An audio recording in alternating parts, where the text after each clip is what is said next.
আসসালামু আলাইকুম। সবাই কেমন আছেন? আশা করি যে যেখানে আছেন সবাই খুব ভালো আছেন। আলহামদুলিল্লাহ আমরাও ভালো আছি। সবাইকে জুম্মা মোবারক। কাউকে মিথ্যা অপবাদ দিচ্ছেন? মিথ্যা অপবাদ দেওয়ার আগে ১০০ বার ভেবে নিয়েন।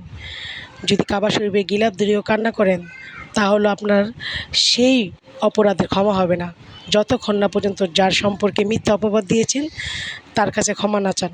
কারণ আল্লাহ তাআলা নিজেই বলে দিয়েছে যে যার কাছে আপনি অপরাধটা করেছেন তার কাছে ক্ষমা চাইতে হবে। তারপর আল্লাহ যদি আপনাকে ক্ষমা করে। তো কারো সম্পর্কে মিথ্যা অপবাদ দেওয়ার আগে ১০০ বার ভেবে চিন্তে তারপরে বলবেন। কারণ এই জিনিসটা কিন্তু পরে আপনি চাইলেও আর সমাধান করতে পারবেন না। বর্তমান সমাজে আমরা এই কাজগুলোই বেশি করি। হুটহাট করে একজনের সম্পর্কে মন্তব্য করে ফেলি, সত্যতা যাচাই করি না। মনে রাখবেন এই রকম অপরাধের ক্ষমা আল্লাহ নিজেও করে না, যতক্ষণ পর্যন্ত যার সম্পর্কে বলেছেন সে আপনাকে ক্ষমা না করবে।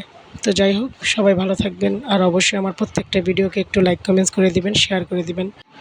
সবার জন্য জুম্মার দিনে দোয়া ও ভালোবাসা রইল। আল্লাহ হাফেজ।